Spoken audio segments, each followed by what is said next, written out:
So hello everyone, welcome to Verma GS के once again.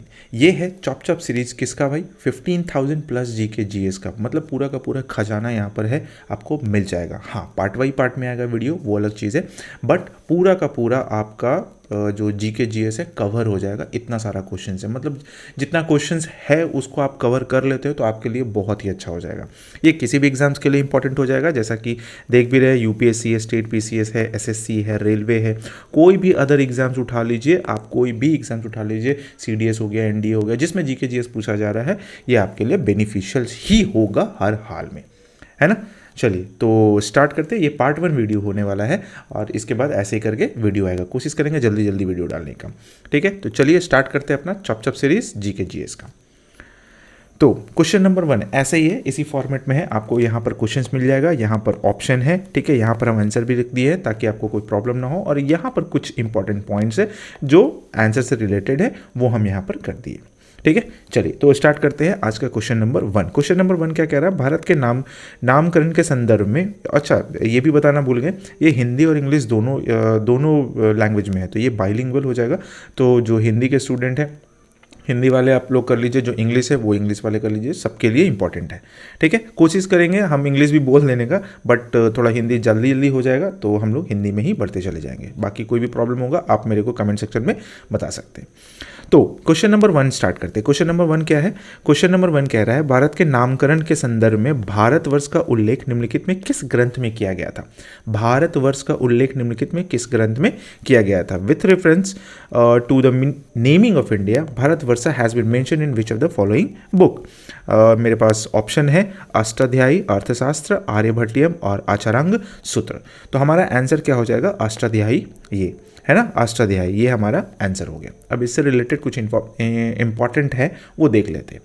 Bharatvarsh जो है ना, शब्द प्राचीन संस्कृत व्याकरण ग्रंथ अष्टाध्यायी में मिलता है, जिसकी रचना स्कॉलर पाणिनि ने की थी। मतलब इसकी रचना कौन किए थे भाई? तो पाणिनि। तो ध्यान में रखना है, यहाँ से भी क्वेश्चन बन जाता है, पाणिनि ने किया था। उसके बाद है, यह भौगोलिक रूप से भारत के क्षेत्र को संदर्भित करता है। ये भौगोलिक रूप से भारत के क्षेत्र को संदर्भित करता है, और इसका नामकरण लेजेंडरी किंग, मतलब बहुत महान शासक, महान राजा भरत के नाम पर हुआ है। तो ये ध्यान में आपको रखना है, क्लियर है। चलिए नेक्स्ट क्वेश्चन नंबर 2 में आते हैं। भारत को आर्यवर्त किसके निवास के कारण नामित किया गया है ना? किसके निवास के कारण नामित किया गया है? India is named as Aryavarta due to inhabitant of which of the following? Option है भरत है, द्रविड़ है, आर्य है, दुष्यंत है, ठीक है। तो हमारा आंसर कौन सा हो जाएगा? आर्य, ठीक है। आर्यवर्त किसके निवास के कारण दिया गया भाई? तो आर्यन बोलते हैं, ऐसे आर्य लिखते हैं। इंपॉर्टेंट फैक्ट में देख लेते हैं, आर्यवर्त का अर्थ होता है आर्यों की भूमि। ध्यान में रखिएगा, ये क्वेश्चंस में आ सकता है। प्राचीन संस्कृत ग्रंथों में इस शब्द से उत्तरी भारत के क्षेत्र का वर्णन किया गया। उत्तरी भारत जैसे पूरब, पश्चिम, उत्तर, दक्षिण, तो उत्तरी भारत के क्षेत्र का वर्णन किया गया, जहां वैदिक संस्कृति को मानने वाले इंडो आर्यन पीपल्स निवास करते थे।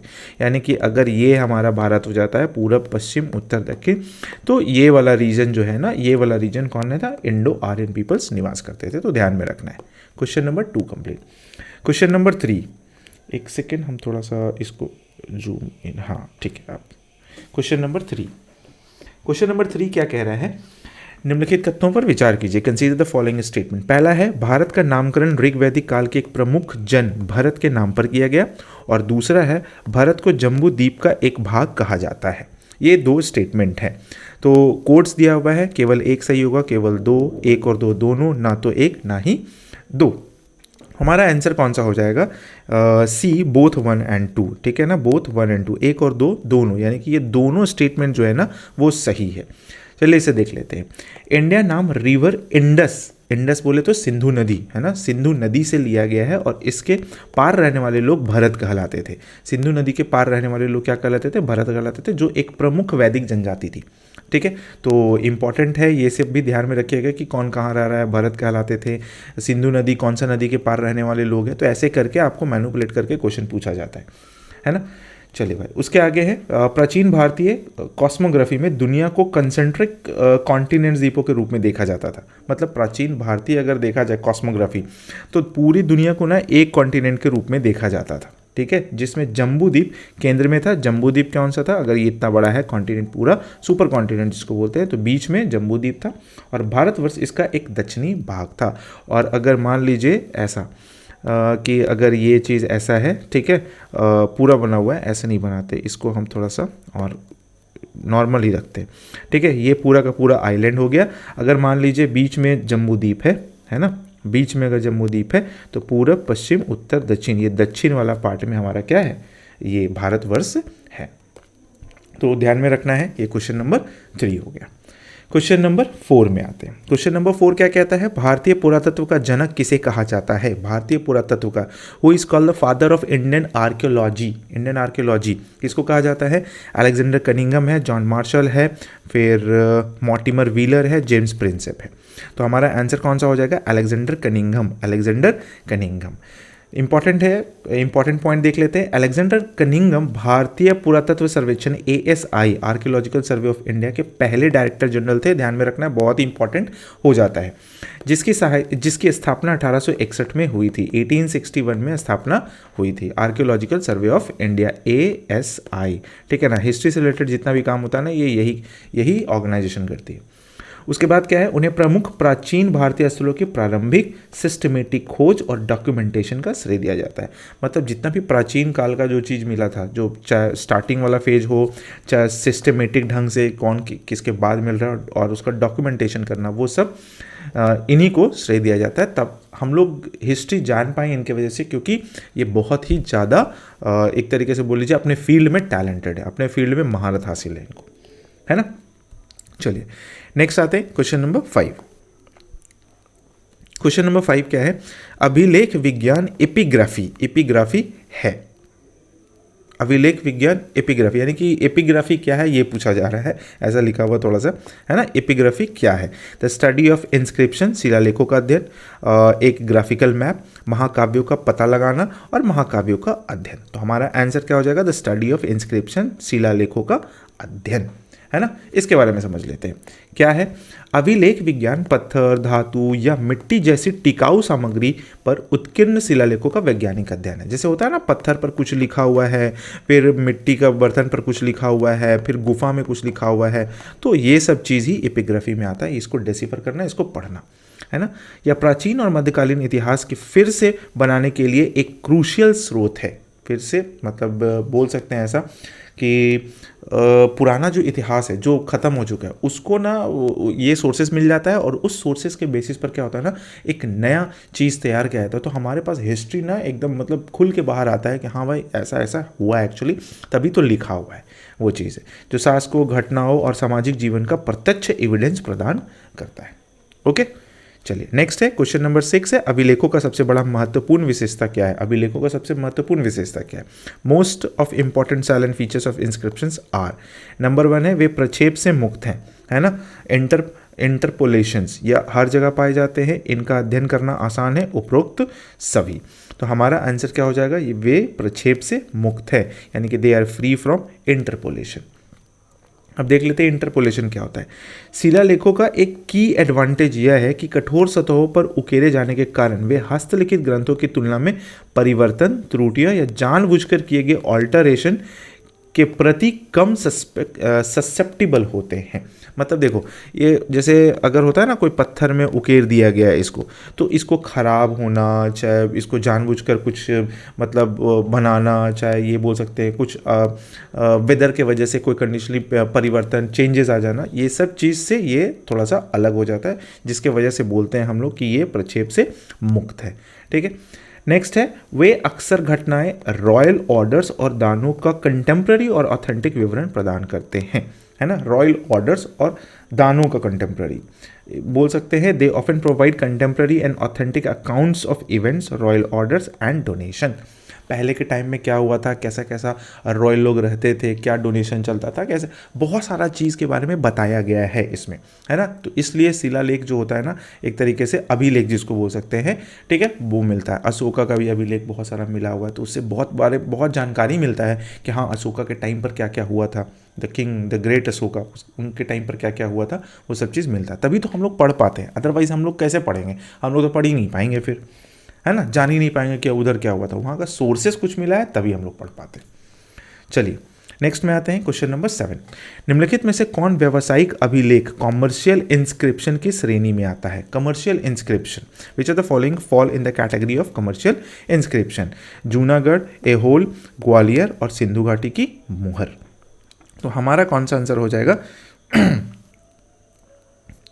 Seal of Indus valley, Sindhu घाटी की मुहर। सिंधु घाटी सभ्यता में मुहर का यूज़ किया जाता था, जिसको हम लोग बोल सकते हैं, अभी बोलते हैं हम लोग मोहर, है ना, पंच करके मोहर बना दिया जाता था पहले और फिर उसको चलाया जाता था।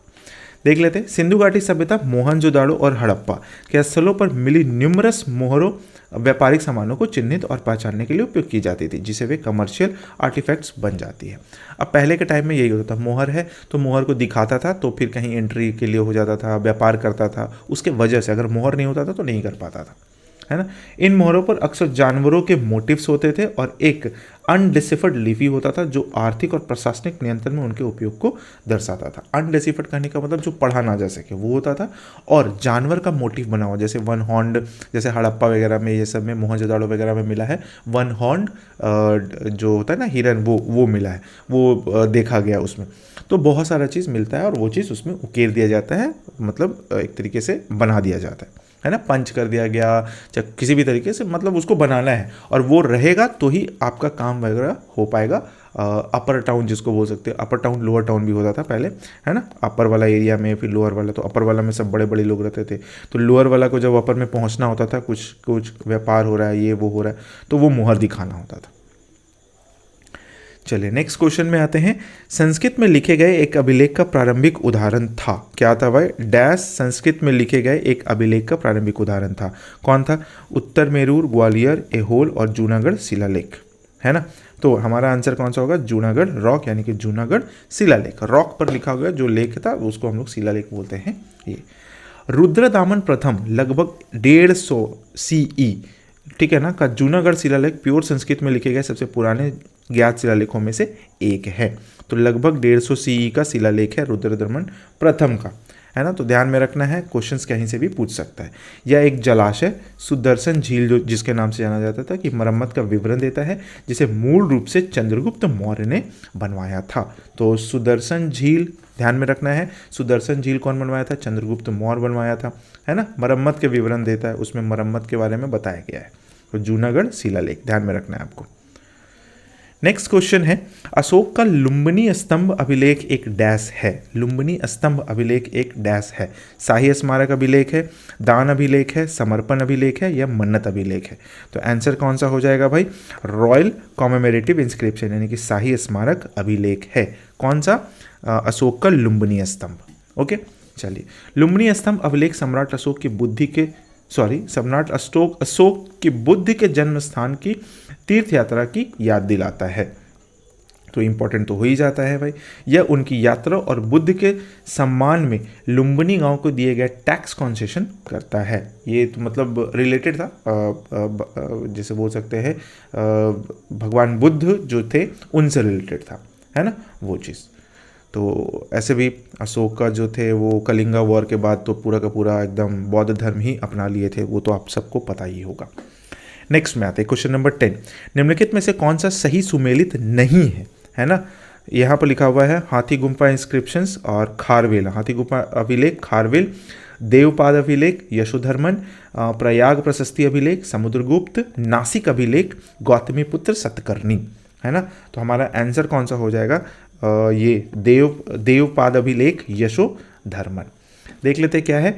मालवा के राजा यशोधर्मन से रिलेटेड अभिलेख मंदसौर स्तंभ अभिलेख है, यानी कि ध्यान में रखना है, मालवा के राजा यशोधर्मन से रिलेटेड जो अभिलेख है वो मंदसौर स्तंभ अभिलेख है, ना कि देवपाद अभिलेख, है ना। वो मंदसौर में आता था, ना कि देवपाद में। यहाँ पर यशोवर्धन में मंदसौर होना चाहिए था, है ना, मंदसौर होता तब ये सही हो जाता, बट है यहाँ पर क्या? देवपाद। देवपाद नहीं है। तो देवपाद किससे भाई? दीपद चाहे देवपाद अभिलेख अन्य शासकों से एसोसिएटेड है, कुछ अन्य शासक जो थे उससे रिलेटेड था ये देवपाद या दीपद इसको भी कहा जाता है। तो ये भी हो गया हमारा। Question number 12। क्वेश्चन नंबर 12 क्या है वो समझ लेते हैं। क्वेश्चन नंबर 12 है, खरोष्ठी लिपि का व्यापक रूप से किस क्षेत्र में उपयोग किया जाता था? खरोष्ठी लिपि का, है ना, Kharosthi script was widely used in which region? पहला है उत्तरी पश्चिमी, उत्तर पश्चिमी पाकिस्तान, पूर्वी भारत, दक्षिणी भारत, मध्य भारत। तो हमारा आंसर कौन सा हो जाएगा? उत्तर पश्चिमी पाकिस्तान। देख लेते हैं, खरोष्ठी लिपि मुख्य रूप से गांधार क्षेत्र में प्रयोग की जाती है, जिसे आधुनिक उत्तर पश्चिमी पाकिस्तान और पूर्वी अफगानिस्तान शामिल है। हो गया, ये तो चला गया पाकिस्तान की तरफ। यह अरामाइक लिपि से डेराइव्ड है और इसे दाएं से बाएं लिखा जाता है, मतलब दाएं से बाएं लिखा जाता है, ऐसे इस टाइप से खरोष्ठी लिपि। ओके, नेक्स्ट में आते हैं। प्राचीन भारत के निम्नलिखित लिपियों में से कौन सी दाएं से बाएं लिखी जाती है? तो अभी हम लोग पढ़े हैं वो कौन सा लिखा जाता है भाई? तो खरोष्ठी लिपि। ब्राह्मी लिपि नहीं, नंद नागरी नहीं, शारदा नहीं, खरोष्ठी लिपि जो होता है ना वो दाएं से बाएं की तरफ लिखी जाती है। तो खरोष्ठी लिपि एकमात्र प्रमुख प्राचीन भारतीय लिपि है जिसे लगातार दाएं से बाएं लिखा जाता है। यह दिशा इसके हिस्टोरिकल कनेक्शन से और अरामाइक लिपि से डेरिवेशन के कारण है, जो राइट टू लेफ्ट दिशा का पालन करता है। ठीक है, ध्यान में रखना है, हिस्टोरिकल कनेक्शन है और अरामाइक लिपि से कनेक्टेड है, दैट्स वाई वो दाएं से बाएं की तरफ लिखा जाता है। नेक्स्ट क्वेश्चन है क्वेश्चन नंबर 14, ब्राह्मी और खरोष्ठी लिपियों को किसने डेसिफर किया? है ना, who decipher the Brahmi and Kharosthi script? Piyadasi, Colin Mackenzie, Alexander Cunningham, James Prinsep. तो ये इनका आंसर था जेम्स प्रिंसेप। जेम्स प्रिंसेप ये सब चीज़ को डेसिफर किए थे, मतलब डिकोड किए थे। जेम्स प्रिंसेप एक इंग्लिश स्कॉलर और एंटीक्वेरी करने का मतलब एंटीक चीज़ का शौक रखने वाले बोल सकते हैं, ने 1837 में ब्राह्मी लिपि को सक्सेसफुली डेसिफर किया। सक्सेसफुली डेसिफर करने का मतलब अच्छे से पढ़ पाए, जिसने प्राचीन भारत के इतिहास विशेष रूप से मौर्य सम्राट अशोक को अनलॉक किया। मौर्य सम्राट अशोक को अनलॉक किया था। सोचो, वो अगर ये नहीं होते तो हम लोग को मौर्य साम्राज्य के बारे में कुछ पता भी नहीं चलता, क्योंकि लैंग्वेज ही वैसा था उस समय। उनके काम ने इंडो ग्रीक किंग्स के बाइलिंगुअल सिक्कों को उपयोग करके खरोष्ठी लिपि के सब्सिक्वेंट डेसिफर की नींव रखी है। मतलब इंडो ग्रीक किंग्स के बाइलिंगुअल सिक्के, मतलब पहले बाइलिंगुअल सिक्के भी यूज़ होते थे अलग अलग लैंग्वेजेस से, ठीक है, उपयोग करके खरोष्ठी लिपि के सब्सिक्वेंट डेसिफरमेंट की नींव रखी। खरोष्ठी लिपि के लिए वो तैयार तभी हुए थे। तो ये बंदा इंपॉर्टेंट है, जेम्स प्रिंसेप। चलिए नेक्स्ट में आते हैं। ब्राह्मी लिपि को सबसे पहले किस पर उत्कीर्ण अक्षरों के आधार पर पढ़ा गया? उत्कीर्ण अक्षरों के आधार पर। The Brahmi script was first deciphered by letters inscribed on. उस पर लेटर लिखा हुआ था उसके बेसिस पर। तो पत्थर की तख्तियाँ, मोहर, स्तंभ और सिक्के। तो ये थे सिक्के। सिक्के बहुत ही ज़्यादा पॉपुलर थे हिस्ट्री टाइम पर। जेम्स प्रिंसेप ने इंडो ग्रीक शासकों के बाइलिंगुअल सिक्कों का अध्ययन किया, जिन पर एक तरफ ग्रीक और दूसरी तरफ ब्राह्मी लिपि लिखती थी। बाइलिंगुअल सिक्का था ना, अभी पहले वाले क्वेश्चन में देखें तो एक सिक्का है तो एक साइड लिखा हुआ है क्या भाई? ब्राह्मी लिपि, और एक साइड लिखा हुआ है कौन सा भाई? ग्रीक लैंग्वेज, ठीक है ना, ग्रीक, और दूसरी तरफ ब्राह्मी लिपि लिखी हुई है। तो ये ध्यान में रखना है, बहुत ही इंपॉर्टेंट है। नेक्स्ट क्वेश्चन है क्वेश्चन नंबर 16, अशोक के शिलालेख को पढ़ने वाला पहला विद्वान कौन था? अशोक के शिलालेख को पढ़ने वाला पहला विद्वान कौन था? बुनलर, रॉबर्ट सेबल, जेम्स प्रिंसेप और कॉर्डिंगटन। तो कौन सा भाई? तो जेम्स प्रिंसेप ही था। जेम्स प्रिंसेप 1837 ईस्वी में ब्राह्मी लिपि को डेसिफर किया। ब्राह्मी लिपि को डेसिफर करने वाला कौन था भाई? तो जेम्स प्रिंसेप 1837 में, जिससे अशोक के शिलालेखों को पढ़ना और समझना संभव हो सका, जिसके वजह से हम लोग क्या कर पाए, जो अशोक जो बता के गया था, लिख के गया था, वो नहीं, उसको नहीं पता था कि ये कोई आगे जाकर पढ़ेगा कि नहीं पढ़ेगा, लेकिन वो जब लिखा था तो उसके बारे में जानकारी जो हम लोग को मिला है ना, वो जेम्स प्रिंसेप की वजह से मिल पाया, क्योंकि वही है बंदा जो इसको डेसिफर कर पाया, पढ़ पाया, डिकोड कर पाया। ठीक है, चलिए नेक्स्ट में, पूर्व अशोकन कालीन ब्राह्मी लिपि कहाँ पाई गई थी? Pre Ashokan Brahmi script was found at, कहाँ है? नागार्जुन कोंडा, अनुराधापुर, ब्रह्मगिरी, मस्की। तो ये पाया गया था अनुराधापुर में। श्रीलंका के अनुराधापुर स्थल से मिली मिट्टी के बर्तनों पर ब्राह्मी लिपि के शिलालेख मिले। ब्राह्मी लिपि के शिलालेख मिले मतलब श्रीलंका में, सोच लो, जो अशोक के समय से पहले लगभग 600 से 500 ईसा पूर्व के, अशोक के समय से पहले का था, है ना ये चीज़। तो ध्यान में रखना है, कहाँ मिला है भाई? तो अनुराधापुर स्थल से। चलिए नेक्स्ट में आते हैं क्वेश्चन नंबर 18, निम्नलिखित प्रश्नों पर विचार करना है। खरोष्ठी लिपि बाएं से दाएं लिखी जाती है, ये तो पक्का गलत है क्योंकि दाएं से ये बाएं की तरफ आता है। देवनागरी लिपि बाएं से दाएं लिखी जाती है, ये सही है। तो ओनली 2 सही हो गया हमारा। खरोष्ठी लिपि दाएं से बाएं लिखी जाती है, बाएं से दाएं नहीं, ये हो गया हमारा, ठीक है। और देवनागरी लिपि जिसमें हिंदी संस्कृत आदि लिखी जाती है वो बाएं से दाएं लिखी जाती है। तो हो गया हमारा आंसर, हमको मिल गया। नेक्स्ट क्वेश्चन है, सिक्कों के अध्ययन और विश्लेषण को क्या कहा जाता है? सिक्कों के अध्ययन और विश्लेषण को क्या कहा जाता है? The study of analysis of coin is known as epigraphy, numismatics, coinology और इथोनोग्राफी। तो इसको कहते हैं हम लोग न्यूमिस्मैटिक्स, मुद्रा शास्त्र। मुद्रा शास्त्र, न्यूमिस्मैटिक्स सिक्कों के अध्ययन की वह शाखा है जिसके द्वारा इतिहास, कला, अर्थव्यवस्था और धातु विज्ञान का ज्ञान प्राप्त होता है। तो ध्यान में रखना है, न्यूमिस्मैटिक्स क्या होता है? कॉइन से रिलेटेड है। नेक्स्ट है, निम्नलिखित में कौन सा सही सुमेलित नहीं है? यहाँ पर कॉइन है और यहाँ पर पीरियड है, काल जिसको बोल सकते हैं, समय है। पंचमार्क्ड कॉइन है, आहत सिक्के हैं 6ठी शताब्दी ईसा पूर्व से। फिर इंस्क्राइब्ड कॉइन है, अभिलिखित सिक्के हैं, ये 2री शताब्दी ईसा पूर्व है। दिनार है 4ठी शताब्दी ईस्वी, और जीतल है वो 16वीं शताब्दी ईस्वी। हमारा आंसर कौन सा होगा? जो करेक्टली मैच नहीं है वो होगा जीतल, 16th सेंचुरी CE 16वीं। बाकी सब ठीक है, ये ठीक है, ये ठीक है, ये ठीक है, ये गलत है। जीतल जो है 16th सेंचुरी से नहीं था। जीतल जो है वो 11 से 13 सेंचुरी, देखो यहाँ लिखा हुआ है। जीतल सिक्के 11वीं से 13वीं शताब्दी ईस्वी में दिल्ली सल्तनत के शासनकाल में प्रचलित थे, 16वीं शताब्दी में नहीं थे ये, ठीक है। बाकी तो सब सही है ही। नेक्स्ट में आते हैं, क्वेश्चन है, ऋग्वेद है, द ऋग्वेद इज द स्तुति और मंत्रों का संग्रह, कहानियों का संग्रह, शब्दों का संग्रह, युद्ध का ग्रंथ। तो ये स्तुतियों और मंत्रों का संग्रह था ऋग्वेद। ऋग्वेद प्राचीनतम वैदिक ग्रंथ है जो मुख्य रूप से विभिन्न देवताओं की स्तुति में ऋचाओं और मंत्रों का संग्रह है। ऋचा मंत्र ऐसे बोल सकते हैं, जिसको हम लोग मंत्र ही पढ़ते हैं ना, जैसे बहुत सारे लोग मंत्र पढ़ते हैं, हम लोग भी मंत्र पढ़ते हैं, वही मंत्र उसमें जनरली लिखा गया। ऋग्वेद प्राचीनतम वैदिक ग्रंथ है सबसे ना। Oldest Vedic text, primarily a collections of hymns, mantras in praise of various gods। तो ध्यान में रखना है, ऋग्वेद सबसे पुराना। निम्नलिखित में से कौन सा सबसे पुराना वेद है? जैसा कि अभी हम लोग देखें, ऋग्वेद। ऋग्वेद सबसे पुराना है। ऋग्वेद सबसे प्राचीन वेद माना जाता है। इसकी रचना लगभग 1500 से 1000 ईसा पूर्व के बीच हुई थी। तो 1500 से 1000 ध्यान में रखना। सबसे पुराना कौन है? ऋग्वेद। नेक्स्ट है, किस वैदिक ग्रंथ में पहली बार वर्ण शब्द का उल्लेख मिलता है? कौन सा ग्रंथ में सबसे पहले वर्ण शब्द का उल्लेख मिलता है? ऋग्वेद, अथर्ववेद, सामवेद, यजुर्वेद। तो ये मिलता है ऋग्वेद में। वर्ण शब्द का सबसे पहला उल्लेख ऋग्वेद के 10वें मंडल के प्रसिद्ध पुरुष सूक्त में मिलता है। 10वें मंडल और पुरुष सूक्त ध्यान में रखना है। 10वां में और क्या हो गया? पुरुष सूक्त में मिलता है, तो ध्यान में रखना होगा। नेक्स्ट आते हैं, वर्ण व्यवस्था से संबंधित पुरुष सूक्त मूल रूप से किसमें पाया जाता है? तो किसमें पाया जाता है भाई?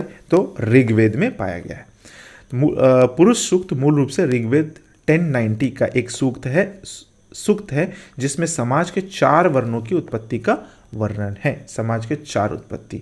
The Purusha Sukta is originally a hymn in the Rigveda 1090। ये होगा पेज नंबर में भी हो सकता है कुछ और भी श्लोक लो, which describes the origin of the 4 varnas of the society. Next में आते हैं क्वेश्चन नंबर 25। ठीक है, चलिए कम से कम 25 तो आ गए, सिल्वर जुबली में पहुंच गए हैं। निम्नलिखित में से किस वेद की रचना ऋग्वेद पर आधारित है? यजुर्वेद पर, सामवेद पर, अथर्ववेद पर, इनमें से कोई नहीं। तो ये सामवेद पर है। ठीक है ना। ऋग्वेद पर आधारित कौन है भाई? तो सामवेद पर, ऋग्वेद पर आधारित है। तो इसी के बेस पर सामवेद को भी बनाया गया। सामवेद को गानों का वेद भी कहा जाता है, ध्यान में रखना है, मोस्ट इंपॉर्टेंट हो जाता है, गानों का वेद कहा जाता है। इसमें ऋग्वेद की ऋचाओं को संगीत में रूप दिया गया है ना, संगीत में रूप दिया गया है। इसकी अधिकांश ऋचाएं ऋग्वेद से ही ली गई है। मतलब जो ऋग्वेद में जो बोला गया ना, उसको सामवेद में थोड़ा सा सॉन्ग वॉन्ग के टर्म में थोड़ा सा जैसे हम लोग अभी पढ़ते हैं ना, कोई चीज़ याद करने के लिए कुछ ट्रिक्स निकालते हैं और गाना के टाइप का, वही चीज़ किया गया पहले से ही। 26 क्वेश्चन नंबर 26, शास्त्रीय संगीत के सिद्धांत पर किसमें रचना की गई है? तो संगीत का जब बात आता है तो वो सामवेद में ही है। तो ध्यान में रखना है, सामवेद में। ऋग्वेद में क्या था भाई? तो मंत्र था। सामवेद में क्या था? क्या है? ये है संगीत, मतलब म्यूजिक। सामवेद संगीत का मूल ग्रंथ माना जाता है। इसमें स्वरों, नोट्स और उनके उच्चारण की विधि का विवरण है, जो भारतीय शास्त्रीय संगीत का आधार बना। भारतीय शास्त्रीय संगीत का आधार बना है। ठीक है, नेक्स्ट आते हैं क्वेश्चन नंबर 27। कौन सा वेद अनुष्ठानों के परफॉर्मेंस के विवरण को संबंधित है? Which Veda deal with the details of the performance of rituals, है ना। तो रिचुअल्स अगर अनुष्ठान जो पूजा पाठ से रिलेटेड है तो वो किस में है भाई? तो यजुर्वेद में है। यजुर्वेद में ध्यान में रखिएगा, यजुर्वेद एक रिचुअल टेक्स्ट है। इसमें यज्ञों के परफॉर्मेंस को के दौरान पढ़े जाने वाले मंत्र, गद और पद मतलब कहानी और श्लोक ये सब, और रिचुअल्स के स्टेप बाय स्टेप विवरण शामिल है। स्टेप बाय स्टेप किस में भाई? यजुर्वेद में, ध्यान में रखना है। नेक्स्ट आते हैं क्वेश्चन नंबर 28। निम्नलिखित में कौन सा शुक्ल यजुर्वेद की संहिता है? Shukla Yajurveda, which of the following is the Samhita of Shukla Yajurveda, है ना। इसमें कौन सा होगा? क्या है भाई? वाजसनेयी, मैत्रायणी, तैत्तिरीय, काठक। तो आंसर होगा हमारा वाजसनेयी। शुक्ल यजुर्वेद की एकमात्र संहिता, शुक्ल यजुर्वेद जो है ना वो उसका एकमात्र संहिता ही है, यानी कि शाखा बोल लीजिए, एकमात्र ही ब्रांच है जिसको हम लोग वाजसनेयी संहिता भी कहते हैं। नेक्स्ट है, किस वेद में सभा और समिति को प्रजापति की दो पुत्रियां कहा गया है? किस वेद में सभा और समिति को प्रजापति की दो पुत्रियां कहा गया है? तो ये किस में कहा गया है? अथर्ववेद में। अथर्ववेद में सभा और समिति को लोकतांत्रिक संस्थाओं के रूप में वर्णित किया गया है और उन्हें प्रजापति की दो पुत्रियां कहा गया है। उन्हें प्रजापति की दो पुत्रियां कहा गया है। The Atharvaveda describes sabha and samiti as democratic institutions and refers to them as the two daughters of Prajapati. क्या चाहिए? सभा और समिति। चलिए नेक्स्ट में आते हैं, सभा और समिति हो गया। हाँ, क्वेश्चन नंबर 30। आयुर्वेद जो जीवन का विज्ञान है पहली बार किस में प्रकट हुआ? Ayurveda that is science of life appeared first in, ये अथर्ववेद में आया। अथर्ववेद में मेडिसिन से रिलेटेड है, औषधीय ये सब चीज़ के बारे में। अथर्ववेद में रोग के निदान और चिकित्सा के लिए मंत्रों और औषधियों के विस्तृत वर्णन मिलते हैं, इसलिए इसे आयुर्वेद का मूल स्रोत माना जाता है। तो आयुर्वेद कहाँ से मिला? अथर्ववेद से। तो अ से अथर्ववेद, अ से आयुर्वेद हो गया, हम लोग को मिल गया।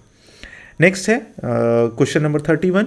निम्नलिखित चार वेद में से किसमें जादू टोना के मंत्र और तावीजों का वर्णन है? जिसमें रिचुअल्स बोल सकते हैं एक तरीके का। तो ऋग्वेद, यजुर्वेद, अथर्ववेद, सामवेद। तो अथर्ववेद में ऐसा है, अथर्ववेद में को often the Vedas of magical formulas कहा जाता है। वेदास ऑफ मैजिकल फार्मूला, क्योंकि इसमें रोगों को दूर करने, शत्रुओं पर विजय पाने और परलौकिक लक्ष्यों की प्राप्ति के लिए मंत्रों और जादुई विधियों का संग्रह है अथर्ववेद में। सोच लीजिए इतना, मतलब ये सब चीज़ है उसमें, और उसमें वेद है तो जरूर ही सच्चाई होगा। तो बहुत सारे लोग पढ़ते भी होंगे। त्रयी किसका नाम है? त्रयी इज अ नेम ऑफ तीन वेद, धर्म, संघ और बुद्ध, हिंदू देवमंडल के तीन देवता और तीन ऋतुएं। तो तीन वेद को हम लोग बोलते हैं त्रयी। त्रयी शब्द का अर्थ है तीन। यह ऋग्वेद, यजुर्वेद और सामवेद के समूह के लिए प्रयुक्त होने वाला पारंपरिक नाम है। ध्यान में रखिएगा, ऋग्वेद, यजुर्वेद, सामवेद, इसमें अथर्ववेद नहीं आता। जिसमें टोना टोटका होता है वो चीज़ इसमें शामिल नहीं किया गया। नेक्स्ट में आते हैं क्वेश्चन नंबर 33। निम्नलिखित कथनों पर विचार करें। क्या है भाई? सामवेद भारतीय शास्त्रीय संगीत की सबसे पुरानी पुस्तक है ना। ये तो सही बात है। और सामवेद में 1549 श्लोक हैं। 1549 ये गलत हो जाएगा, तो हमारा आंसर हो गया ओनली 1। कथन एक सही है। सामवेद को भारतीय संगीत का आदि ग्रंथ माना जाता है क्योंकि इसमें संगीत में ऋचाएं हैं। ये तो है ही, म्यूजिक से रिलेटेड है। लेकिन कथन 2 गलत है। तो सामवेद में मूलतः 1875 ऋचाएं हैं, वर्सेस जिसको बोलते हैं, जिसमें 1539 ऋग्वेद से ली गई है। 1875 है बट 1549 जो है ना वो ऋग्वेद से लिया गया है। तो ये नहीं बोल सकते कि सामवेद में सिर्फ 1549 ही है, नहीं, 1549 सिर्फ ऋग्वेद से लिया गया। टोटल कितना है? 1875 है। क्लियर है? Next question number 34। निम्नलिखित कथनों पर विचार करें। इसमें भी है, यजुर्वेद के कुल 40 मंडल हैं। यजुर्वेद के कुछ 40 मंडल हैं। तो देखते हैं आगे क्या है। वाजसनेयी संहिता शुक्ल यजुर्वेद से संबंधित है। ये तो अभी पढ़े हम लोग, ये तो ठीक है कि हाँ ये चीज़ सही है, बट पहला गलत हो जाता है। पहला क्या है भाई? 40 मंडल ऋग्वेद की संरचना है। 40 मंडल किस में भाई? ऋग्वेद में है, ना कि यजुर्वेद में है। तो ऋग्वेद की संरचना यजुर्वेद की नहीं। यजुर्वेद को कांड, अध्यायों और अध्यायों में बांटा गया है, यानी कि कांड और ये सब में बांटा गया है। किसको? यजुर्वेद को, सॉरी ऋग्वेद को, है ना। कथन 2 सही है। वाजसनेयी अभी तो हम लोग पढ़े हैं संहिता शुक्ल यजुर्वेद, शुक्ल यजुर्वेद की एकमात्र संहिता है, वही एकमात्र है शुक्ल यजुर्वेद का। कौन सा भाई? वाजसनेयी संहिता। नेक्स्ट आते हैं क्वेश्चन नंबर 35। सूची 1 सूची 2 को मिलाना यहाँ पर दिया हुआ है, सूची 1 में सूची 2 में। अथर्ववेद हो गया, फिर इधर है ऋग्वेद, यजुर्वेद, सामवेद, और इधर देव कृपा, यज्ञ प्रक्रिया, चिकित्सा, संगीत। तो कौन सा सही है? चलिए, अथर्ववेद जादू, ताबीज और चिकित्सा से संबंधित है, मतलब ए का हो गया 3, तो ए से रिलेटेड कौन हो गया भाई? 3 हो गया, ठीक है। फिर ऋग्वेद बी मुख्य रूप से देवताओं की स्तुति और उनकी कृपा 1 से 1 प्राप्त करने के लिए मंत्रों का है, तो ऋग्वेद हो गया 1, ऋग्वेद से हो गया हम लोग का देव कृपा और ये चीज़, और फिर यजुर्वेदा हो गया, और फिर सामवेदा। सामवेदा इसमें किस में हो जाएगा भाई? सामवेदा में म्यूजिक हो गया, और यजुर्वेदा में मेडिसिन हो गया। हो गया क्लियर? तो हमारा A3, B1, C2 और D4 हमारा हो गया। नेक्स्ट में आते हैं, इसमें भी है क्या दिया हुआ है? लिस्ट है, और इससे ऋग्वेद है गोपथ, सामवेद है सतपथ, और अथर्ववेद है ऐत्रेय, और यजुर्वेद है पंचविश, है ना, पंचविश। कूट का प्रयोग किया गया, देख लीजिए। ए का 3 हो गया, मतलब ऋग्वेद जो है वो मेरा ऐत्रेय है। देखिए यहाँ पर ऋग्वेद का प्रमुख ब्राह्मण ग्रंथ ऐत्रेय ब्राह्मण है, तो ऋग्वेद तो हो गया मेरा ये ऐत्रेय। उसके बाद आता है यजुर्वेद का सबसे प्रसिद्ध ब्राह्मण सतपथ ब्राह्मण 2 है, मतलब सतपथ ब्राह्मण है, तो ये हो गया यजुर्वेद का सतपथ हो गया। और फिर डी का हो गया, बी का कितना है भाई? सामवेद का बी का 4 है, जो कि हो जाएगा पंचविश, और सी का हो गया हमारा सतपथ, सी का 1 है गोपथ, ठीक है। यहाँ पर आंसर है ये, आप इसको ध्यान में रख लीजिएगा, यहाँ पर एक्चुअली 2 लिखा हुआ है ही। नेक्स्ट है क्वेश्चन नंबर 37। 800 ईसा पूर्व से 600 ईसा पूर्व में किस युग से संबंधित है? 800 BC to 600 BC is related to which era? है ना, ब्राह्मण युग, सूत्र युग, रामायण युग, महाभारत युग। तो ये ब्राह्मण युग से रिलेटेड है। ब्राह्मण ग्रंथ की रचना का काल लगभग 800 से 600 ईसा पूर्व माना जाता है। 800 से 600 ईसा पूर्व में ब्राह्मण ग्रंथ की रचना हुई थी। ये ग्रंथ यज्ञों के दार्शनिक और रिचुअलिस्टिक स्पष्टीकरण से संबंधित है। यह ग्रंथ यज्ञों से के दार्शनिक और रिचुअलिस्टिक स्पष्टीकरण से, मतलब जो भी है इसमें लिखा हुआ है क्लियरली। नेक्स्ट है क्वेश्चन नंबर 38। उस स्क्रिप्चर का नाम बताइए जिसमें पुरुष मेघ का उल्लेख किया गया है। पुरुष मेघ उसमें मेंशन किया गया। कृष्ण यजुर्वेद, शुक्ल यजुर्वेद, सतपथ ब्राह्मण, पंचविश ब्राह्मण। तो ये किया गया किसमें भाई? शतपथ ब्राह्मण में, सतपथ ब्राह्मण में। सतपथ ब्राह्मण यजुर्वेद से संबंधित है, ध्यान में रखना ही है। में पुरुष मेघ यानी कि वर्षा के लिए एक रिचुअल का विस्तृत वर्णन किया गया है। पुरुष मेघ कहने का मतलब वर्षा के लिए एक रिचुअल होता है, पानी बरसाने के लिए। नेक्स्ट है क्वेश्चन नंबर 39। सतपथ ब्राह्मण में वर्णित राजा विधेद माधव के साथ जुड़े पुरोहित थे। विधेद माधव के साथ जुड़े पुरोहित थे, कौन थे भाई? ऋषि भारद्वाज, ऋषि वशिष्ठ, ऋषि विश्वामित्र और ऋषि गौतम राहुगण। तो हमारा आंसर होगा ऋषि गौतम राहुगण। सतपथ ब्राह्मण में एक कथा है जिसमें ऋषि गौतम राहुगण राजा विधेद माधव के पुरोहित थे, यानी कि उसमें एक स्टोरी है, इसमें ऐसा दिया गया है, और उन्होंने सदनीरा गंडक नदी पार करने में उनकी सहायता की थी। तो ध्यान में रखना है कौन सा नदी पार करना है, तो गंडक नदी में कहाँ है भाई? सदनीरा गंडक नदी पर, सदनीरा नदी पर। चलिए नेक्स्ट आते हैं, क्वेश्चन नंबर 40 में पहुंच गए हैं। वह शिक्षक जो जीविका के लिए वेद वेदांग पढ़ता था कहलाता था, क्या कहलाता है भाई? तो आचार्य, अधर्वयु, उपाध्याय, पुरोहित। तो उपाध्याय कहलाता है। उपाध्याय वह विद्वान होता है जो जीविका अर्जित करने के लिए वेद और वेदांगों का अध्ययन कराता था।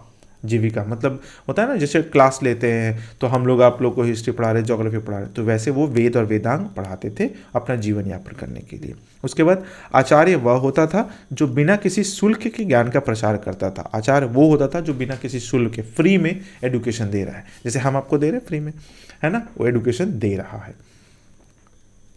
चलिए नेक्स्ट है 41, क्वेश्चन नंबर 41। उपनिषद है, उपनिषद क्या है? धर्म, योग, कानून, दर्शन। ये दर्शन है, फिलॉसफी है ना। उपनिषद वैदिक साहित्य के अंतिम भाग है और इन्हें वेदांत, वेदों का अंत कहा जाता है। यानी कि उपनिषद जो होता है ना वो वेदांत है, वेदों का अंत है। ये मुख्य रूप से दार्शनिक ग्रंथ है जो आत्मा, ठीक है, जो आत्मा, ब्रह्म और वास्तविकता की प्रकृति पर चर्चा करते हैं। आत्मा, ब्रह्म और वास्तविकता की प्रकृति पर। समझ में आ गया? उसी का ये इंग्लिश वर्जन यहाँ पर लिखा हुआ है। आते हैं नेक्स्ट में, क्वेश्चन नंबर 42। निम्नलिखित में से कौन सा वैदिक साहित्य मोक्ष की बात करता है, सैल्वेशन की बात करता है? ऋग्वेद, बाद की संहिताएं, ब्राह्मण ग्रंथ, उपनिषद। तो उपनिषद जो है ना वो मोक्ष का बात करता है। उपनिषद की केंद्रीय अवधारणा मोक्ष ही है, मतलब उसका जो सेंट्रल जो पार्ट है वो मोक्ष यानी कि उसी पर कॉन्सेंट्रेटेड है। जन्म और मृत्यु के चक्र, संसार से मुक्ति और परमात्मा ब्रह्म के साथ एकत्व की प्राप्ति, तो बहुत इंपॉर्टेंट है, ध्यान रखना है इसको। क्वेश्चन नंबर 43 में आते हैं, नचिकेत और यम के बीच प्रसिद्ध संवाद का उल्लेख किसमें मिलता है? प्रसिद्ध संवाद का उल्लेख किसमें मिलता है? तो बृहदारण्यक उपनिषद में, छंदोग्य उपनिषद में, कठोपनिषद में और केनोपनिषद में। किसमें मिलेगा भाई? तो कठोपनिषद में मिलता है। किसके बारे में? यम और नचिकेत के बीच में। कठोपनिषद में नचिकेत नामक एक युवा बालक और मृत्यु के देवता यम के बीच जीवन, मृत्यु और मोक्ष की प्रकृति पर हुए प्रसिद्ध फिलोसॉफिकल डायलॉग का वर्णन है। ठीक है, यम के बीच जीवन, मृत्यु और मोक्ष का, और फिलोसॉफिकल डायलॉग में, तो ध्यान में रखना है ये सब सारा चीज जो एक्स्ट्रा लिखा हुआ है। नेक्स्ट है क्वेश्चन नंबर 44, नचिकेत लेजेंड का उल्लेख कहाँ मिलता है? ठीक है, नचिकेता लेजेंड का उल्लेख कहाँ मिलता है? Nachiketa legend finds mention in Atharvaveda, Shatapatha Brahmana, Kathopanishad, उपनिषद। तो अभी हम लोग पढ़े ही हैं कठोपनिषद। कठोपनिषद में ही नचिकेत और यम के बीच जीवन, मृत्यु और मोक्ष की प्रकृति पर हुए फिलोसॉफिकल संवाद का वर्णन है। तो जाहिर सी बात है हम लोगों को कहाँ मिलेगा? कठोपनिषद में ही मिलेगा। 45, उपनिषद काल के राजा अश्वपति किसके शासक थे? किसके शासक थे? वो केकई के शासक थे। काशी, पांचाल, विदेह नहीं, केकई के शासक थे। राजा अश्वपति का उल्लेख छंदोग्य उपनिषद में मिलता है। किसमें मिलता है भाई? तो छंदोग्य उपनिषद में, जहां वह केकई देश के शासक के रूप में वर्णित हैं। तो ध्यान में रखना होगा, ये सब मेंशन है।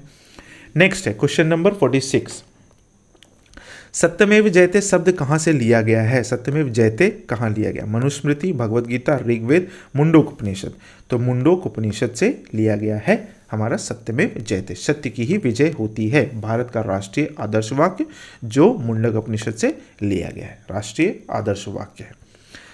नेक्स्ट क्वेश्चन है, सत्यकाम जाबाल की लीजेंड जो एक अविवाहित माँ होने के कलंक को चुनौती देती है का उल्लेख किसमें मिलता है? तो क्या जाबलोपनिषद में, प्रश्नोपनिषद में, छांदोग्य उपनिषद में और कठोपनिषद में? तो ये मिलता है छांदोग्य उपनिषद में। छांदोग्य उपनिषद में सत्यकाम जाबाल की कहानी है। किसका है भाई? सत्यकाम जाबाल की कहानी किसमें मिलेगा? छांदोग्य उपनिषद में, जो अपनी माँ जाबाला, एक अविवाहित महिला है ना, जो विवाह नहीं की थी फिर भी उनका बच्चा था, के नाम से जाने जाते हैं और सत्य की खोज में अपनी यात्रा शुरू करते हैं। तो ये कहानी है, उपनिषद में ऐसे भी आपको फिलोसॉफिकल कहानी मिलते हैं। नेक्स्ट है क्वेश्चन नंबर 48, निम्नलिखित में से वैदिक साहित्य का सही क्रम कौन सा है? सही क्रम कौन है? पहले वैदिक संहिताएं, फिर ब्राह्मण, आरण्यक, उपनिषद, ऐसे करके है। तो हमारा सही क्रम क्या है? सबसे पहले आएगा वैदिक संहिता, उसके बाद ब्राह्मण, उसके बाद आरण्यक, उसके बाद उपनिषद। ठीक है, तो वैदिक संहिता सबसे पहले, फिर ब्राह्मण, फिर आरण्यक, फिर उपनिषद। चलिए, वैदिक साहित्य के विकास का सही कालानुक्रम कब क्या है भाई? तो पहले संहिताएं, मंत्र, फिर ब्राह्मण रिचुअल विवरण, फिर आरण्यक दार्शनिक सिंबॉलिज्म और फिर उपनिषद दर्शन, है ना। इंग्लिश में भी वही चीज लिखा हुआ है। क्वेश्चन नंबर 49, मनुस्मृति मुख्य रूप से किससे संबंधित है? तो मनुस्मृति संबंधित है किससे भाई? कानून से। ठीक है, सामाजिक व्यवस्था नहीं, अर्थशास्त्र नहीं, राजनीति नहीं, ये कानून से रिलेटेड है। मनुस्मृति प्राचीन भारत का एक फाउंडेशनल टेक्स्ट ऑफ धर्मशास्त्र यानी कि कानून है जो सामाजिक कर्तव्यों, नियमों और दंड का विस्तृत विवरण देता है। नेक्स्ट क्वेश्चन नंबर 50, तो हाफ सेंचुरी हम लोग का लग चुका है। पहला लॉ मेकर, विधि निर्माता कौन था? Who was the first law maker? Manu, Chanakya, Chandragupta, Seleucus? Manu. परंपरागत रूप से मनु को मानव जाति के लिए पहला कानून देने वाला, द फर्स्ट लॉ गिवर माना जाता है, और मनुस्मृति उसी के नाम से जुड़ी हुई है, और मनुस्मृति उसी के नाम पर है, मनु, जो फर्स्ट लॉ मेकर के नाम से जाना जाता है। श्रीमद् भागवत, नेक्स्ट क्वेश्चन, श्रीमद् भागवत गीता मूल रूप से किस भाषा में लिखी गई थी? In which language was the Shrimad Bhagavat Gita originally written? Sanskrit, Urdu, Pali, Hindi? ये लिखा गया था संस्कृत में। श्रीमद् भागवत गीता महाभारत का एक भाग है जो संस्कृत में लिखित एक फिलोसॉफिकल पोयम है, तो ध्यान में रखना है। मूल रूप से महाभारत किस नाम से जाना जाता था? तो बृहत कथा, ब्राह्मण, वृत्त संहिता, जय संहिता? तो ये जय संहिता के नाम से जाना जाता था। महाभारत मूल रूप से एक छोटे एपिक के रूप में शुरू हुआ था, जिसे जय विजय जिसको बोलते हैं कहा जाता था, जिसे बाद में विस्तारित किया गया, जो बाद में जाकर विस्तारित हो गया था महाभारत। नेक्स्ट क्वेश्चन है, निम्नलिखित कथनों पर विचार करें। पहला कथन क्या है भाई, रामायण को सबसे पुराना एपिक आदि काव्य माना जाता है जिसे वाल्मीकि ने लिखा था। दूसरा, यह 7 कांडों में विभाजित है, बाल, अयोध्या, अरण्य, किष्किंधा, सुंदर, युद्ध और उत्तरकांड। तीसरा, रामायण में सुंदर कांड सभी कांडों में सबसे बड़ा है। तो इसमें से हमारा आंसर कौन सा होगा, इसमें से हमारा आंसर 1, 2 और 3 तीनों सही है ना, सही है। रामायण आदि काव्य और इसे 7 कांडों में बांटा गया है, 7 कांड में बांटा गया है इसको पूरा का पूरा। अच्छा, रामायण का सुंदरकांड सभी कांडों में सबसे बड़ा, नहीं, ये चीज़ नहीं होगा, 2 ही सही है, यहाँ पर मिस्टेक हो गया मैंने से, सिर्फ 2 ही सही है, बाकी नहीं। तीसरा गलत है, कथन 3 गलत है। उत्तरकांड सबसे बड़ा कांड है, सुंदरकांड नहीं, सुंदरकांड सबसे बड़ा नहीं है, इसमें सबसे बड़ा कौन है, उत्तरकांड, ध्यान में रखना है आपको। 54, पुराणों की संख्या है। पुराणों की कितनी संख्या भाई, तो वो टोटल है हमारा 18। थोड़ा सा हो गया, इतना बोले ना बस। हाँ, तो पुराणों की संख्या कितनी है भाई, तो 18 है। पारंपरिक रूप से 18 प्रमुख पुराण है, महापुराण माने जाते हैं। 18 प्रमुख पुराण महापुराण माने जाते हैं, जिन्हें फिर से 3 समूह में बांटा गया है, सात्विक, राजसिक और तामसिक। ध्यान में रखना, सात्विक, राजसिक और तामसिक, ये पुराण को बांटा गया, महापुराण माने जाते हैं, 3 अलग समूह में बांट के रखा गया है। 18, अच्छी बात है। नेक्स्ट है, सर्ग प्रतिसर्ग वंश, सर्ग प्रतिसर्ग वंश, मनवंतर और वंशानुचरित किसके सूचक हैं, किसके सूचक हैं, ये सब सारे जो है ना वो पुराण के सूचक है। पुराण है, हाँ, बी में है पुराण है, वेद नहीं, उपनिषद नहीं, सूत्र नहीं, ये पुराण के सूचक हैं। ये 5 लक्षण, 5 विशेषताएं हैं जो एक ग्रंथ को पुराण होने की परिभाषित करती है। ये ब्रह्मांड की रचना, पुनर्निर्माण, वंशावली, कॉस्मिक साइकिल और राजवंशों के इतिहास से संबंधित है। तो ध्यान में रखना है, सर्ग, प्रतिसर्ग, वंश, मनवंतर और वंशानुचारित।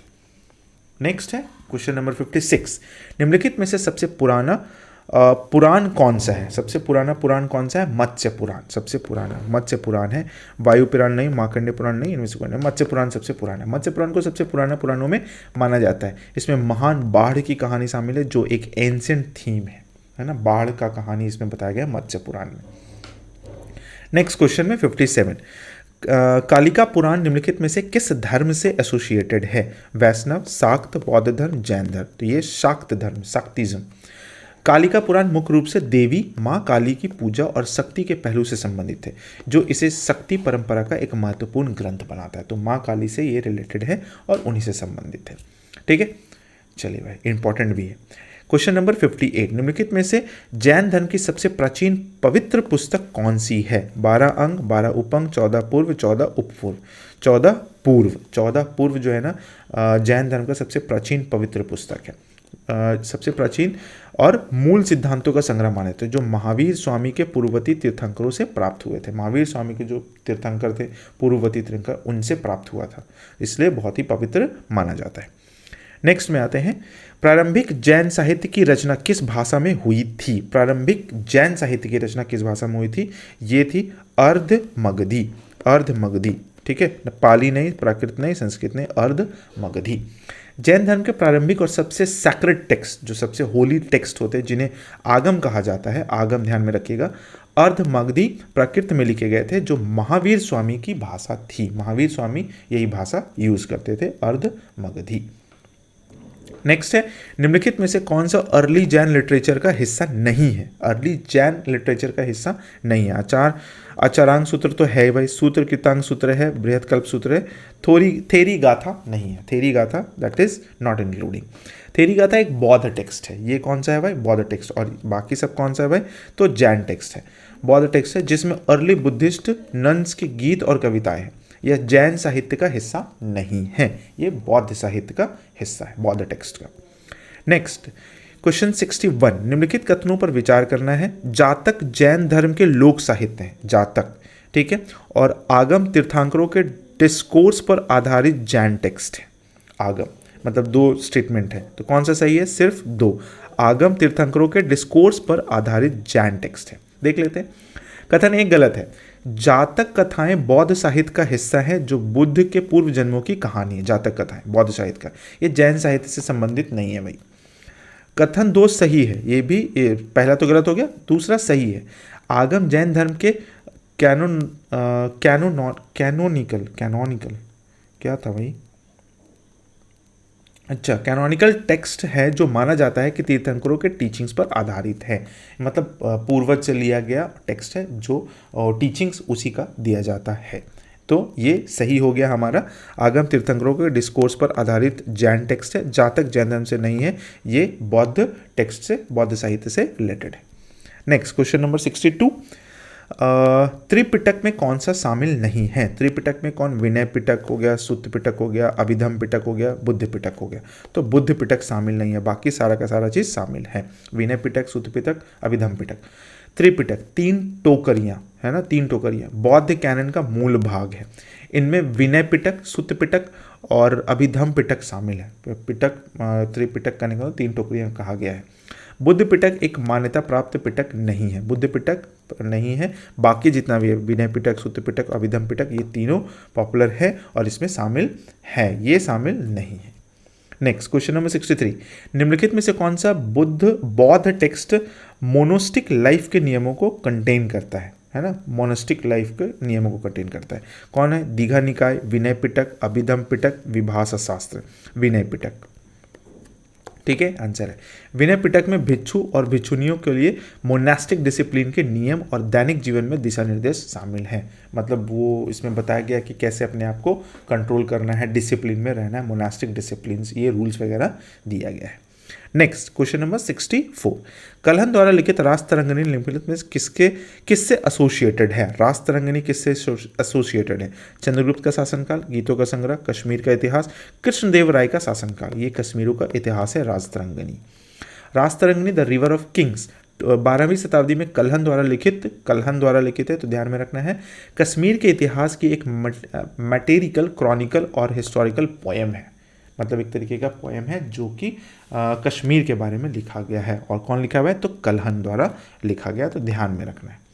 नेक्स्ट है, निम्नलिखित में से कौन सा हिस्टोरिकल बायोग्राफी और बायोग्राफीज नहीं है और है, ये भी है। दीपवंश, हर्षचरित, विक्रमादेव चरित और पृथ्वीराज विजया। तो कौन सा? ओनली 1, केवल 2 और 3, केवल 2, 3, 4 और 1, 2, 3, 4 सभी। तो सिर्फ केवल एक है ना, क्या है भाई, देख लेते हैं। दीपांश एक हिस्टोरिकल क्रॉनिकल वृत्तांत है, क्रॉनिकल मतलब वृत्तांत है, जो श्रीलंका के अर्ली हिस्ट्री का वर्णन करता है, ना कि किसी एक व्यक्ति के बायोग्राफी का। ठीक, चलिए भाई, ये तो हो गया। हर्षचरित 2, विक्रमादेव चरित्र 3 और पृथ्वीराज विजय 4 क्रमशः राजा हर्षवर्धन, विक्रमादित्य शास्त्र और पृथ्वीराज चौहान की बायोग्राफिकल वर्क्स हैं। तो दीपवंश जो है वही होगा हमारा आंसर, ओनली 1। क्वेश्चन नंबर 66, निम्नलिखित में से कौन सी पुस्तक है फाहियान द्वारा लिखी गई है? फोक्यू की, सीयू की, बौद्ध देशों का एक रिकॉर्ड और बोथ ए एंड सी दोनों। तो बोथ ए एंड सी, ए भी और सी भी, यानी कि फोक्यू की और बौद्ध देशों का एक रिकॉर्ड। चीनी यात्री फाहियान ने अपनी भारत यात्रा का वृत्तांत लिखा है, आया था तो उसके बारे में कहाँ गया, कैसे कैसे सब डायरी मेंटेन करता था, जिसका मूल चीनी नाम फोक्यू की यानी कि फोग्यूगी, जिसका अंग्रेजी में अनुवाद अक्सर a record of Buddhist kingdoms के रूप में किया जाता है। ठीक है, तो ध्यान में नाम रखिएगा, फोक्यू की हम लोग तो पढ़ सकते हैं, पता नहीं वो लोग क्या पढ़ेगा, चाइनीज लोग, जापानीज लोग, जो भी है चाइनीज है। Question number 67, Periplus of the Erythraean से सी किसने लिखा? पेरीप्लस देख ले, पेरीप्लस ऑफ द एरिथ्रियन सी, टैसियास ने, प्लीनी ने, टॉलमी ने, और इनमें से कोई नहीं है, इनमें से एक से अधिक। तो कौन हो सकते हैं भाई? इनमें से कोई नहीं और इनमें से एक से अधिक है। अब देख लेते हैं क्या है। पेरीप्लस ऑफ द एरिथ्रियन सी एक अज्ञात ग्रीक ऑथर द्वारा लिखा गया था, जो 1st सेंचुरी सी में एक व्यापारी या नाविक था। मतलब इनमें से कोई नहीं था, न टेसियस था, न प्लीनी था, न टॉलमी था। हो गया, ये चीज़ खत्म। यह पुस्तक ऑप्शंस में दिए गए किसी भी लेखक द्वारा नहीं लिखा गया है। चलिए भाई, खत्म हो गया कहानी। 68 क्वेश्चन नंबर, निम्नलिखित में से कौन सा सही सुमेलित नहीं है? यहाँ पर राइटर है और यहाँ पर विदेशी लेखक है और यहाँ पर बुक है। हेरोडोटस हिस्टोरिका, फिर Pliny natural Historica, Megasthenes Indica, Ptolemy Erythrean sea यानी कि Periplus of the Erythrean sea. इसमें the Ptolemy Periplus of the Erythrean sea सुमेलित नहीं है, बाकी सब ठीक है। हेरोडोटस कौन है? हिस्टोरिका है, लिखा था। प्लिनी अपना नेचुरल हिस्टोरिका लिख दिया और मेगास्थनीज इंडिका लिख दिया। पेरिप्लस ऑफ द एरिथ्रियन सी एक अज्ञात ग्रीक ऑथर द्वारा लिखा गया है जो फर्स्ट सेंचुरी सीई में एक व्यापारी या नाविक था। ये तो हम लोग पहले भी देख चुके हैं, यह पुस्तक ऑप्शंस में दिए गए किसी भी लेखक से नहीं है। नेक्स्ट है क्वेश्चन, निम्नलिखित कथन पर विचार करें। ह्वेनसैंग ने सी यू की और या the records of western world लिखा, है ना, ये चीज़ है। और फिर है अल बरूनी ने तहकीके हिंद लिखा। इसमें से कौन सा निम्नलिखित कथन पर विचार करना है, कौन सा सही है? केवल एक, केवल दो, एक और दो सही, ना एक ना दो, तो बोथ दोनों सही है। कथन एक सही है। चीनी यात्री ह्वेनसैंग ने अपने भारत प्रवास के बारे में एक विस्तृत अकाउंट लिखा जिसे सी यू की कहा जाता है, जिसका अर्थ होता है पश्चिमी देशों का रिकॉर्ड। ये तो हो गया अलग से फाइयांसा, ये था इसका ह्वेनसैंग का, है ना। फिर फारसी विद्वान अल बरूनी ने भारत में अपने ग्रंथ का नाम तहकीके हिंद भारत का खोज रखा। तहकीके हिंद अल बरूनी भारत पर, बताइए, फारसी विद्वान अल बरूनी। चलिए नेक्स्ट आते हैं क्वेश्चन नंबर 70, है ना, आई थिंक सो ये लास्ट ही है, हाँ भाई लास्ट ही है। क्वेश्चन नंबर 70, भारत में मानव का प्राचीनतम एविडेंस कहाँ पाया जाता है? The earliest evidence of the man in India is found in Nilgiri पहाड़ी, शिवालिक पहाड़ी, नल्लामाला पहाड़ी और नर्मदा घाटी। नर्मदा घाटी में होमो इरेक्टस के एक जीवाश्म की खोज की गई है जिसे नर्मदा मानव कहा जाता है। होमो इरेक्टस का सोच लीजिए कितना पुराना है, कब का है भाई? तो 5 लाख से 6 लाख ईयर्स पुराना माना जाता है। 6 लाख पुराना, सोच लीजिए क्या है। ठीक है, तो ये हो गया हमारा 70 क्वेश्चंस इस वीडियो का, यानी कि आपको इसमें मिल गया पूरा का पूरा एंशिएंट हिस्ट्री टाइप का। और भी क्वेश्चंस ऐसे ही कंटिन्यू करेंगे हम, 15,000 प्लस है और उसको हम लोग आगे बढ़ के लेकर जाएंगे। तो ये 70 क्वेश्चंस इसमें हो गया। कोशिश करेंगे 100 क्वेश्चंस या 100 क्वेश्चंस करके देने का, तो वो अच्छा हो जाएगा। ठीक है, चलिए, तो आई होप कि आपको ये वीडियो अच्छा लगा, क्वेश्चंस का कलेक्शन भी अच्छा लगा और बताने का तरीका भी अच्छा लगा। अगर सब कुछ अच्छा लगा तो वीडियो को लाइक कर दीजिएगा। सब्सक्राइब नहीं किए, नए आए हैं तो सब्सक्राइब जरूर कर दीजिएगा। आपके लिए ऐसे कंटेंट आते ही रहेंगे और अच्छे आपके एग्जाम्स के लिए भी। ओके, चलिए, और अच्छा एक और चीज़ बता देते हैं हम ना, मतलब ये जो स्पेक्ट्रम है, स्पेक्ट्रम बुक जो है ना, स्पेक्ट्रम जो बुक होता है इसका, किसका भाई? हिस्ट्री का, मॉडर्न हिस्ट्री का ना, मॉडर्न हिस्ट्री का। उस बुक का हम क्या कर रहे हैं, शॉर्ट्स में हम पॉडकास्ट टाइप का बना दे रहे हैं। ठीक है, पॉडकास्ट आपको पसंद आएगा, आप जाकर देखिए, आपको अच्छा लगेगा देखने में, आप सुनिए उसको, है ना, आप सुनिएगा, आप कमेंट में बताइएगा कैसा लगा, है ना। तो ज़्यादा नहीं है, मतलब 2 मिनट 2.5 मिनट का दिया हुआ है, एकदम शुरुआत से बता रहे हैं। अभी 2 पार्ट ही अपलोड किए हैं, वो तीसरा चौथा 5वां ऐसे करके अपलोड होते जाएगा। वो ख़त्म करेंगे, उसी तरीके से कोशिश करेंगे ताकि आप ऑडियो भी उसका सुन सके। अगर मान लीजिए आप ऑडियो डाउनलोड कर लेते, ऑडियो बना लेते, उसका सब मिक्स करके सब मिलाकर, तो आपके लिए पूरा का पूरा बुक का एक अच्छा ऑडियो मिल जाएगा, अच्छा से पॉडकास्ट के फॉर्म में ही मिल जाएगा। ठीक है, चलिए, तो मिलते हैं नेक्स्ट वीडियो में इसी के आगे का कंटिन्यूएशंस में। तब तक के लिए thank you so much, take care, bye bye.